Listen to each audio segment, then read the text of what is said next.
നമസ്കാരം. ആസ്ട്രോമീഡിയയുടെ പ്രിയ പ്രേക്ഷകർക്ക് പുതിയൊരു അധ്യായത്തിലേക്ക് ഒരിക്കൽ കൂടി ഹാർദമായ സ്വാഗതം.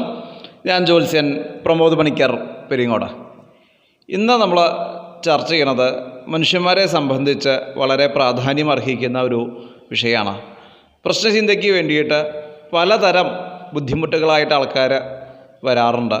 അപ്പോൾ ചില ആളുകളുടെ വിചാരം അത് ശത്രുബാധ നിമിത്തമാണ്, അല്ലെങ്കിൽ എന്തെങ്കിലും തരത്തിലായ കാലദോഷങ്ങളെ കൊണ്ടോ ദൃഷ്ടിയേറ്റിട്ടൊക്കെയാണെന്നുള്ളതാണ് പല ആളുകളുടെയും വിചാരം. പക്ഷേ ആ വിഷയങ്ങൾ നമ്മുടെ പ്രശ്നമാർഗത്തിൽ തന്നെ വിശദമായിട്ട് പ്രതിപാദിക്കുന്നുണ്ട്.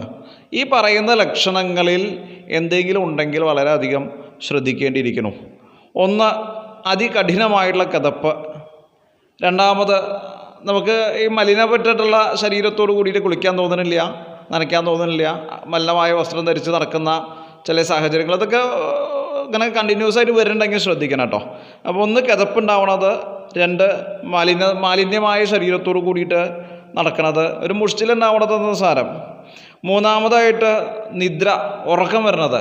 ഉറക്കം വരിക വെച്ചാൽ സദാ അങ്ങനെ എപ്പോഴും ഉറങ്ങുക, ഒരു ക്ഷീണം അല്ലാതെ ബാധിച്ചതായിട്ട് ലക്ഷണം തോന്നുക, അത്. നാലാമതായിട്ട് കോട്ടുവായ വരുന്നത്, ജൃംബിക എന്ന് പറയും. കോട്ടുവായ വരിക, അത് നാമം ജപിക്കാതിരിക്കുമ്പോഴാണെങ്കിലും ശരി, അമ്പലത്തിൽ പോകുമ്പോഴാണെങ്കിലും ശരി, സദാസമയം ഇങ്ങനെ അനാവശ്യമായിട്ട് കോട്ടുവായ വരിക. അഞ്ചാമതായിട്ട് അശന. അശന എന്ന് പറഞ്ഞാൽ ഭക്ഷണം വേണ്ടാത്ത അവസ്ഥ, അത് വിശപ്പ് തോന്നുന്നില്ല. എന്താണെന്ന് വെച്ചില്ല, കുറേ ഡോക്ടറെ കണ്ടു മരുന്ന് കഴിച്ചു, വിശപ്പ് ഇങ്ങനെ തോന്നുന്നില്ല, ഭക്ഷണത്തിനോട് ഒരു തരം വിരക്തി. ആറാമത്തായിട്ട് ത്രാസിനി അഥവാ ഞെട്ടലുണ്ടാവുക. പെട്ടെന്ന് നമ്മളിങ്ങനെ ഇരിക്കുന്ന സമയത്ത് അങ്ങോട്ട് ഞെട്ടി ഉണരുക, അത് ഞെട്ടലുണ്ടാക്കുന്നത് ത്രാസിനി. ഈ വിഷയങ്ങളൊക്കെ ഉണ്ടെങ്കിൽ സൂക്ഷിക്കണം എന്നാണ് പറയുന്നത്. എന്താണെന്ന് പറഞ്ഞുതരാം. ഏഴാമതായിട്ട് മോഹിനി, അതായത് ബോധക്കേടുണ്ടാവുക, പെട്ടെന്ന് ബോധം മറയുക പോലെയുള്ള. ഇപ്പോൾ ഏകദേശം ഒരു പിടികിട്ടിയിട്ടുണ്ടാവും. ഇടയ്ക്കിടയ്ക്ക് ബോധക്ഷയം ഉണ്ടാവുന്ന അസുഖം എന്താണെന്നുള്ളത്, ബോധക്ഷയം വരിക. എട്ടാമത്തായിട്ട് ക്രോധിനി, പെട്ടെന്ന് ക്രോധം വരിക, കാരണമൊന്നും ഉണ്ടാവില്ല, അവിടെ ദേഷ്യം വന്ന് പൊട്ടിത്തെറിച്ച് സഭയൊക്കെ അങ്ങോട്ട് മോശമാവണ സാഹചര്യം, അത് ക്രോധിനി, സഹിക്കാൻ പറ്റാത്ത ക്രോധം. 9, താപിനി, ശരീരം മുഴുക്കെ ചുട്ടുനീറ്റൽ, പെരുവിരൽ മുതൽ ശിരസ് വരയ്ക്ക് ശരീരത്തിൽ സുഖമില്ല, ചുട്ടുനീറ്റലാണ്, എല്ലാ അംഗങ്ങളിലും വേദനയാണ്, സമാധാനമില്ല. 10, രോദിനി, കരച്ചിലുണ്ടാവുക. ഒന്ന് പറഞ്ഞ് രണ്ടാമത്തേന് ഇമോഷൻ വരിക, പെട്ടെന്ന് കരച്ചിൽ വരിക, അതുകൊണ്ടാകെ അവസ്ഥകൾ മോശമാവുക, പറയുന്നതിന് മുൻപ് കരയുക, എപ്പോഴെപ്പോഴും കരയാൻ തോന്നുക, ഒറ്റയ്ക്കിരുന്ന് കരയുക, ഇതൊക്കെ അതിൽ പെടും കേട്ടോ. 11, ശോഷിനി, ശരീരം എങ്ങനെ മെലിഞ്ഞു വരിക, എത്ര കണ്ട് ഭക്ഷണം കഴിച്ചാലും ശരീരം മെലിഞ്ഞു വരുന്ന സാഹചര്യം. ഡോക്ടറെ കണ്ടു, മരുന്ന് തന്നു, ശരീരപുഷ്ടിക്കുള്ളത് തന്നു, ശോഷിച്ചുകൊണ്ടേയിരിക്കുന്നു, ആണിനും പെണ്ണിനും ആവാട്ടോ.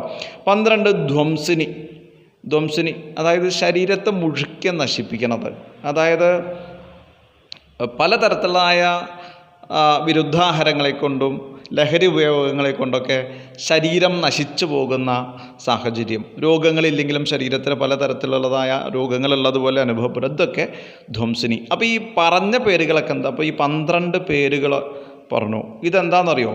അപസ്മാരസ്യ സുപ്രിയാഹ 12 ദൂത്യ വിഖ്യാത, അതായത് ഈ പറഞ്ഞ 12 ആൾക്കാർ കേൾവി കേട്ട അപസ്മാര ദൂതികളാണെന്ന് പ്രശ്നമാർഗാചാര്യം പറഞ്ഞു വെച്ചു. ഏതാഹ സമസ്ത വ്യവസ്ഥാവ നരം സംശ്രയന്തി കില എന്നും പറഞ്ഞു. ഇവരെല്ലാം ഒന്നിച്ചോ വെവ്വേറെയോ ഒന്നിലധികം ലക്ഷണങ്ങളായിട്ട് കാണാമെന്നർത്ഥം. ഈ പറയുന്ന ലക്ഷണങ്ങളെല്ലാം ഒരുമിച്ച് കാണാം, ഒന്നിലധികം ലക്ഷണങ്ങളായി കാണാം, ഒറ്റയ്ക്കും കാണാം. അപ്പോൾ ഇവർ മനുഷ്യരെ പ്രാപിക്കുന്നത് കൊണ്ട് തത്ര സ്വ ആഖ്യാന അർത്ഥവതീം അഭിവ്യഞ്ജയതി ച, അതായത് തത്ര സ്വാഖ്യാന അർത്ഥവതി, അതായത് ഇവരുടെ പേരിനനുസരിച്ചിട്ടുള്ള പ്രവൃത്തികളെ തങ്ങളുടെ ശരീരത്തിൽ അതായത് മനുഷ്യന്മാരുടെ ശരീരത്തിൽ അവർ പ്രകടിപ്പിക്കുകയും ചെയ്യണം. അപ്പോൾ ഇതിൻ്റെ അർത്ഥം എന്താ? ഇവരുടെ പേരിനനുസരിച്ചിട്ട് ഇവർ മനുഷ്യന്മാരുടെ ശരീരത്തിൽ കയറി പ്രവർത്തിക്കുന്നുണ്ട്. അപ്പോൾ ഇത് അപസ്മാരാണെന്ന് സാരം. ഇതിങ്ങനെ പറയണത് നമ്മളറിയാത്ത തരത്തിൽ, നമ്മൾ പെട്ടെന്ന് വായത് ഇങ്ങനെ നൊരയും പതയും പറഞ്ഞത് മാത്രമല്ല അപസ്മാരം. ഇങ്ങനെ 12 തരത്തിലുള്ള അപസ്മാരങ്ങൾ കൂടി മനുഷ്യനെ ബാധിക്കുന്നുണ്ട്. അപ്പോൾ ഈ അപസ്മാരം എങ്ങനെയാണ് നമ്മൾ കണ്ടുപിടിക്കുക എന്നുള്ളതാണ് അടുത്ത ചോദ്യം. മന്ദേരന്ധ്രഗതേ ഹൗച്ച ത്രികോണേ ബലിനോ ശുഭാഹ യോഗ അപസ്മാരതോ ഭാനുർഭൗമശ്ച ഗതദൗ യതി എന്ന് പറഞ്ഞു. അതായത് സൂര്യനെ കൊണ്ടും ചൊവ്വയെ കൊണ്ടാണ് ഈ അപസ്മാരം ചിന്തിക്കേണ്ടത്. 3 തരം യോഗകൾ പറഞ്ഞു. മന്ദേ ആഹൗ ചരന്ധ്രഗതേ ബലിനഹ അശുഭാഹ. രാഹുവും ശനിയും കൂടിയിട്ട് 8-ൽ നിൽക്കുമ്പോൾ ബലവാന്മാരായിട്ടുള്ള പാപഗ്രഹങ്ങൾ ത്രികോണത്തിൽ വരികയും, ത്രികോണം എന്ന് പറയുമ്പോൾ 5, 9 ഭാവങ്ങളിൽ അതിന് ത്രികോണം എന്ന് പേര് പറയും. അപ്പോൾ രാഹുവും ശനിയും കൂടിയിട്ട് അതൊരു യോഗ കേട്ടോ. ചൊവ്വൻ്റെയും സൂര്യൻ്റെയും വേറെ ഉണ്ട്. രാഹുവും ശനിയും കൂടിയിട്ട് പ്രശ്നാരൂഢത്തിൻ്റെ 8-ൽ നിൽക്കുമ്പോൾ അതിൻ്റെ 5-ലോ 9-ലോ പാപഗ്രഹങ്ങൾ വരിക, അല്ലെങ്കിൽ ലഗ്നത്തിൻ്റെ 5-ലോ 9-ലോ പാപഗ്രഹങ്ങൾ വന്ന് 8-ാം ഭാവത്തിൽ ശനിയും രാഹുവും കൂടി നിൽക്കുന്ന ഗ്രഹനില വരിക. മറ്റതോ ഭാനോ ഭൗമജ ഗതതോ യതി. അതായത് സൂര്യനും ചൊവ്വയും അനിഷ്ടസ്ഥിതി കൊണ്ട് രോഗപ്രദന്മാരായിട്ട് വരുന്നതെങ്കിൽ, അതായത് സൂര്യൻ അനിഷ്ടസ്ഥനാവ് 6-8-12 വരിക, ചൊവ്വ 6-8-12 വരിക, അല്ലെങ്കിൽ 6-ാം ഭാവാധിപതിയായിട്ട് 8-ൽ വരിക, അങ്ങനെയൊക്കെയുള്ള വിശേഷപ്പെട്ട യോഗങ്ങൾ വന്നു കഴിഞ്ഞാൽ അത് അപസ്മാര രോഗമാണെന്ന് ആചാര്യൻ ഗ്രഹിക്കണം, അതായത് ദൈവജ്ഞൻ ഗ്രഹിക്കണം. അതിനനുസരിച്ചിട്ടുള്ള പ്രതിവിധികളും നിർദ്ദേശിക്കണം. അപ്പോൾ ഈ ഉറക്കം തൂങ്ങിയിട്ട് ഇങ്ങനെ നടക്കണ്ട, ഭക്ഷണം വിഷമില്ലാണ്ട് ഇങ്ങനെ നടക്കണ്ട, സദാ ഉറങ്ങണ്ട, പിന്നെ പെട്ടെന്ന് ഞെട്ടി തെറിക്കുന്ന ഒരവസ്ഥയുണ്ടെങ്കിൽ, അതായത് നമ്മൾ ഉറങ്ങുന്നല്ല, ഉറക്കത്തിൽ സ്വപ്നം കണ്ട് ഞെട്ടി എണീക്കാറുണ്ട്, അതല്ലാതെ തന്നെ ഇടയ്ക്കിടയ്ക്ക് ഞെട്ടലുണ്ടാവുന്നുണ്ടെങ്കിൽ ശ്രദ്ധിക്കണം. മലിനമായി നടക്കാൻ തോന്നലുണ്ടെങ്കിൽ ശ്രദ്ധിക്കണം. ബോധക്കേട് ഇടയ്ക്കിടയ്ക്ക് വരുന്നുണ്ടെങ്കിൽ ശ്രദ്ധിക്കണം. ശരീരത്തിൽ വിറ്റാമിൻ്റെ കുറവ് കൊണ്ട് മാത്രമല്ല അത് ഉണ്ടാവുന്നത്, അപ്പോൾ അത് ആലോചിക്കണം. കരച്ചിൽ വരുന്നുണ്ടെങ്കിൽ, പെട്ടെന്ന് കരയാൻ തോന്നുന്നുണ്ടെങ്കിൽ, അങ്ങനെ ഉണ്ട് എന്ന് പറഞ്ഞ് രണ്ടാമത്തിന് ചില ആൾക്കാർ ആണാണെങ്കിലും പെണ്ണാണെങ്കിലും കരയാറുണ്ട്. ആ ഒരു അവസ്ഥയിലേക്ക് വരുമ്പോൾ അത് മനസ്സിലാവും എത്ര കണ്ട് അത് ബുദ്ധിമുട്ടുണ്ട് എന്നുള്ളത്. പിന്നെ ശരീരം മെലിയുന്നുണ്ടെങ്കിൽ വളരെയധികം സൂക്ഷിക്കണം. ചുട്ടുനീറ്റലുണ്ടെങ്കിൽ സൂക്ഷിക്കണം. കോട്ടുവായ എപ്പോഴും സദാ കോട്ടുവായ വരുന്നുണ്ടെങ്കിൽ ശ്രദ്ധിക്കണം. അപ്പോൾ അതൊക്കെ നോക്കി അറിഞ്ഞ് അതിന് വിധിപ്രകാരമുള്ളതായ കാര്യങ്ങൾ ചെയ്യണം. ഇതൊരു കുഷ്മാണ്ഡബലി പോലെയുള്ള കാര്യങ്ങളാണ് അപസ്മാരശാന്തിക്ക് പറഞ്ഞിട്ടുള്ളത്.